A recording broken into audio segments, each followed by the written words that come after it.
আসসালামু আলাইকুম। আজকে আমরা বিসিএস মিশনের ম্যাথ পার্টটা শুরু করতে যাচ্ছি। ম্যাথ পার্টটা শুরু করব আমরা বাস্তব সংখ্যা দিয়ে। আমরা এই বাস্তব সংখ্যায় মাত্র 5টা টাইপ করব। সেই 5টা টাইপের মধ্যে হচ্ছে আজকে আমরা 2টা টাইপ করব। এই 5টা টাইপ করলে আপনাদের বাস্তব সংখ্যা একদম ক্লিয়ার হয়ে যাবে, এখানে আর কোনো কনফিউশন থাকবে না। যে কোনো চাকরি পরীক্ষা যেভাবে কোশ্চেন আসুক না কেন আপনি সেটা বুঝতে পারবেন। আজকের এই বাস্তব সংখ্যার ক্লাসটা খুবই গুরুত্বপূর্ণ, কারণ এখানে হচ্ছে 3টা বিষয় আছে যে বিষয়টা খুবই সেন্সিটিভ, যে এই বিষয়টা হচ্ছে আপনি জানেন পারেন তবু ভুল করে ফেলেন। তাই আজকের এই ভিডিওটা খুবই গুরুত্বপূর্ণ। যাদের প্রয়োজন বাস্তব সংখ্যা জানার তারা অবশ্যই ভিডিওটা দেখবেন, এবং যারা এসএসসিতে আছো তাদের ক্ষেত্রেও বলবো যে তোমরা এটা দেখে রাখতে পারো, তোমাদের এমসিকিউতে খুবই কাজে লাগবে। আচ্ছা, তাহলে আমরা বাস্তব সংখ্যাটা শুরু করে দিই। ওকে, টাইপ 1। তো টাইপ 1-এ আমরা আমাদের রয়েছে মূলদ এবং অমূলদ সংখ্যা। এই মূলদ এবং অমূলদ সংখ্যা ক্লাস 9-10-এ প্রচুর প্যারা দিয়েছে, বাট আমি আপনাদেরকে খুব সহজভাবে বিষয়টা বুঝিয়ে দিচ্ছি। আচ্ছা, √2 সংখ্যাটি এটা কি মূলদ সংখ্যা না অমূলদ সংখ্যা? √2 সংখ্যাটি হচ্ছে একটি অমূলদ সংখ্যা। কেন অমূলদ সংখ্যা? কারণ √2 এইকে যদি আমরা বর্গমূল করি তাহলে এটা পূর্ণ সংখ্যা বের হবে না, আর পূর্ণ সংখ্যা যদি বের না হয় তাহলে তার মানে এটা হচ্ছে একটি অমূলদ সংখ্যা। ওকে, এবার নাম্বার 2-তে যদি আসি, নাম্বার 2 দেখেন ভগ্নাংশ আকারে রয়েছে। তো ভগ্নাংশ আকারে উপরে লব এবং নিচে হর রয়েছে। এখন এটার পুরোটা অ্যান্সার বের করার পরে যদি এটা ভগ্নাংশ বের না হয়, পূর্ণ সংখ্যা বের হয়, তাহলে মূলদ নয় তো অমূলদ। এই ধরনের বিষয় এখানে কাজে লাগবে না। এখানে হচ্ছে মূল যেটা কাজে লাগবে সেটা হচ্ছে আপনার উপরের সংখ্যাটা হচ্ছে বর্গমূল হতে হবে, নিচের সংখ্যাটা বর্গমূল হতে হবে। এই দুইটা সংখ্যা যদি একত্রে বর্গমূল হয় তার মানে হচ্ছে আপনার সংখ্যাটি মূলদ সংখ্যা। চলুন আমরা এই বিষয়টা একটু করি। সো এখানে আছে 27। তো 27-কে আমি হচ্ছে 3 দ্বারা ভাগ করি, তাহলে মানে 3 দ্বারা গুণ করি, তাহলে হবে 27। ঠিক আছে, এরপরে যদি আমরা 3 ষোলো দিই, 3 ষোলো হচ্ছে 48। তাহলে আমাদের বিষয়টা একটু আমরা এটাকে ভেঙে নিলাম। ওকে, এরপরে এই যে 3 বাদ দিলাম, তাহলে থাকবে কত? 9, নিচে 16। এখন দেখেন এই 9 এবং 16 কি বর্গমূল হয় কিনা দেখি। 3 3 is 9, 4 4 is 16। সো তাহলে আমাদের হচ্ছে উপরের সংখ্যাটা হচ্ছে বর্গমূল হলো এবং নিচের সংখ্যাটাও বর্গমূল হলো, অর্থাৎ লব বর্গমূল হলো, হর বর্গমূল হলো। এর জন্য এই সংখ্যাটি একটি মূলদ সংখ্যা। ওকে, এই বিষয়টা আমাকে অনেক জানিয়েছে, বাট এখন বিষয়টা একদম ক্লিয়ার। আশা করি আপনাদেরও বিষয়টা ক্লিয়ার। ওকে, এরপরে যাওয়া যাক। a ইকুয়াল √3, b ইকুয়াল √12 যদি হয় তাহলে a b কত? তো a ইকুয়াল √3, b ইকুয়াল যদি √12 হয় তার মানে হচ্ছে a আর b গুণ আকারে আছে। তাহলে আমরা এই বিষয়টা গুণ করলাম, √3 ইন্টু √12, তাহলে কত হয়? Equals to √36। এখন এই 36-এর বর্গমূল কত? 6 ইন্টু 6, তাই না? তাহলে অ্যান্সার কত? 6। যেহেতু কোনো সংখ্যা বের হয়ে গেছে তার মানে হচ্ছে এটা একটা মূলদ সংখ্যা। ওকে, আচ্ছা, এরপরে আমাদের হচ্ছে বর্গমূলগুলো গেল। এবার আমরা আসি ঘনমূলে।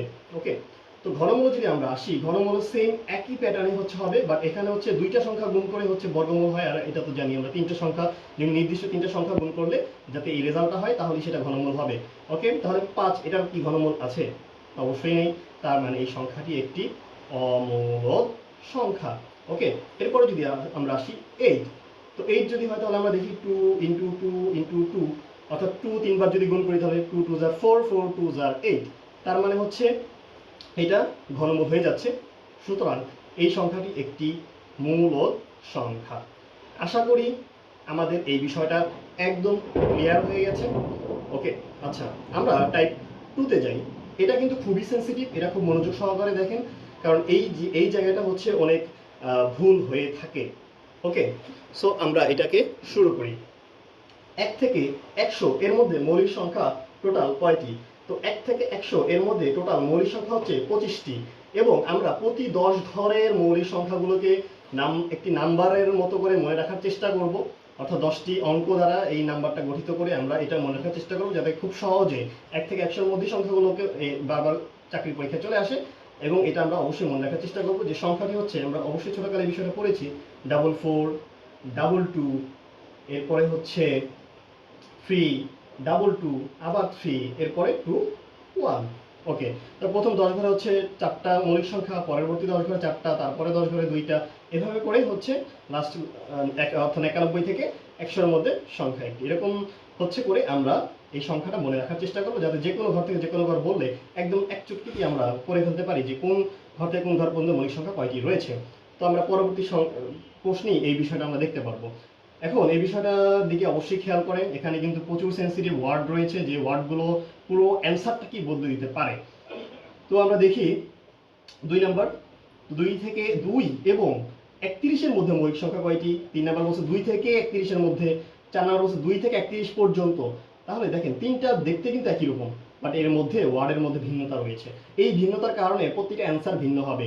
তো আমরা যদি 2 থেকে 31-এর মধ্যে হিসাবটা করি, 31-এর মধ্যে, তার মানে হচ্ছে এখানে 2ও বাদ পড়বে, 31ও বাদ পড়বে। এর মধ্যে যে কয়টা মৌলিক সংখ্যা রয়েছে ওই কয়টা হচ্ছে আমাদের নিতে হবে। আগে তাহলে আমরা হিসাব করি যে প্রথম 30টা ঘর, অর্থাৎ 1 থেকে 30, এই 30-এর মধ্যে কয়টা মৌলিক সংখ্যা দেখছি আমরা?